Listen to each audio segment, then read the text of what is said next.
Ex-Menkominfo Johnny G. Plate telah divonis 15 tahun penjara.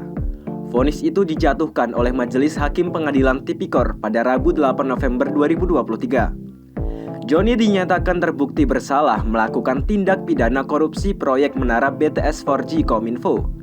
Lantas bagaimanakah jejak Plate hingga akhirnya harus mendekam di balik jeruji bui?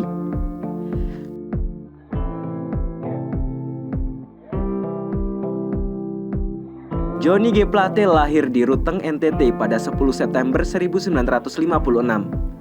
Sarjana ekonomi dari Universitas Atmajaya itu menapaki dunia karirnya dari bidang bisnis alat perkebunan. Bisnis itu dirintisnya pada awal-awal tahun 80-an. Sukses di bidang itu, ia merambah ke bidang transportasi penerbangan. Plate juga memegang sejumlah jabatan mentereng di berbagai perusahaan.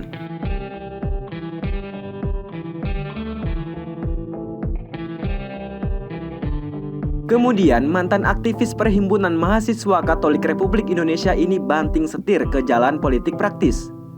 Plate mengawali kiprahnya dengan bergabung Partai Kesatuan Demokrasi Indonesia. Bahkan ia sempat dipercaya menjadi Ketua Mahkamah PKDI hingga 2013. Setahun kemudian, Plate hijrah ke Partai Nasdem besutan Surya Paloh. Pada 2014 itu, Plate mencalonkan diri sebagai caleg DPR RI di Dapil NTT 1. Kala itu ia berhasil melenggang ke parlemen sebagai legislator masa jabatan 2014-2019. Karir Johnny moncer di bawah bendera Nasdem. Pada 2017 ia ditunjuk menjadi sekjen Partai Nasdem. Kemudian pada pemilu 2019, Johnny kembali mencalonkan diri sebagai anggota DPR RI dari dapil yang sama. Lagi-lagi ia berhasil melenggang ke Senayan sebagai anggota DPR masa jabatan 2019-2024. Tak sampai sebulan di DPR, ia mendapat mandat sebagai Menkominfo Kabinet Presiden Jokowi periode kedua.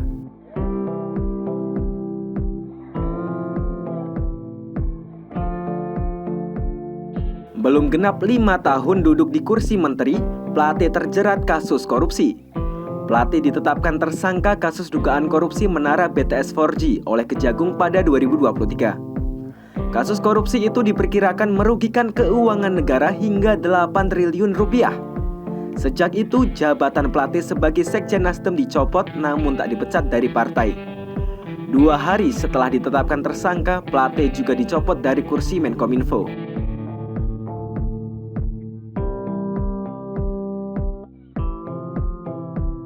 Proses persidangan Plate berlangsung selama kurang lebih 4 bulan. Kini Plate divonis 15 tahun penjara dan dijatuhi denda sebesar 1 miliar rupiah. Selain itu, Plate dijatuhi pidana tambahan berupa uang pengganti sebesar 15,5 miliar rupiah. Jika tidak mampu mengganti, maka harta bendanya akan disita dan dilelang. Namun Plate masih belum menerima putusan Majelis Hakim Tipikor dan mengajukan banding.